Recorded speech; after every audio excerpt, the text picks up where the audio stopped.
بسم اللہ الرحمن الرحیم۔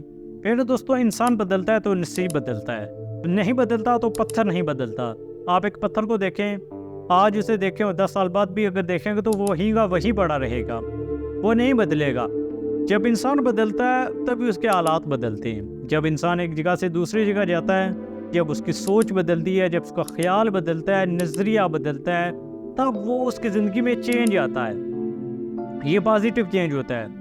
جب انسان کے پاس اس کا علم بدلتا ہے تو وہ علم اسے بادشاہت عطا کرتا ہے، وہ علم اسے ترقی عطا کرتا ہے، وہ علم اسے کامیابی عطا کرتا ہے۔ جب انسان کی سوچ بدلتی ہے تو اس کا نظریہ بدل جاتا ہے، وہ جو دوسرے لوگوں کو دیکھ رہا ہوتا ہے جس آئینے سے، جس اینک سے، انسان کی وہ اینک ہی بدل جاتی ہے، وہ دوسروں کی صرف اچھائیاں ہی دیکھتا ہے، یوں کامیابیوں کی سیڑھیاں چڑھتا جاتا ہے، وہ کامیابی کی عظیم معراج تک پہنچ جاتا ہے۔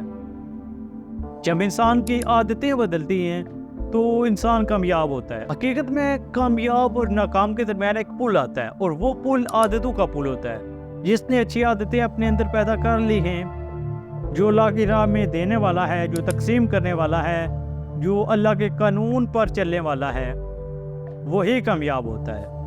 کامیابی ملنا کوئی بڑی بات نہیں ہوتی۔ ایک انسان محنت کرتا ہے، جو بھی محنت کرتا ہے، تھوڑی سی بھی محنت کرتا ہے تو اللہ تعالیٰ اس کا اجر ضرور دیتا ہے، اور دے گا بھی۔ جس نے بھی محنت کی ہے، طریق ہوا ہے کہ اللہ تعالیٰ اسے اجر دیتا ہے۔ لیکن بات یہ ہے کہ اگر ہم اس پہ ایمان رکھیں تبھی ہم چیز سمجھ سکتے ہیں۔ جب انسان کا رویہ بدلتا ہے تو وہ اپنے آپ میں بہتری لاتا ہے۔ جہاں پر وہ غصہ کر رہا ہوتا ہے تو اس کے رویے میں جب تبدیلی آتی ہے تو وہ صبر کرتا ہے، اس کے مواقع اور مشکلات کو ٹیکل کرنے کا جو سوچ ہے وہ بدل جاتی ہے، جو اس کا ایٹیٹیوڈ ہے وہ جب چینج ہوتا ہے تبھی وہ کامیاب ہوتا ہے، وہ کامیابی کی سیڑھی پر چڑھتا ہے، یوں اللہ تعالیٰ اسے ترقی دیتا ہے۔ اور یہ اسی وقت ہوتا ہے جب انسان بدلتا ہے، اس کا نصیب پھر ہی بدلتا ہے۔ ایک انسان اگر نہ بدلے تو جب وقت اسے بدلتا ہے تو اس کے حالات بدل جاتے ہیں، اس کے لیے وقت کے ساتھ بدلنا بہت ضروری ہے۔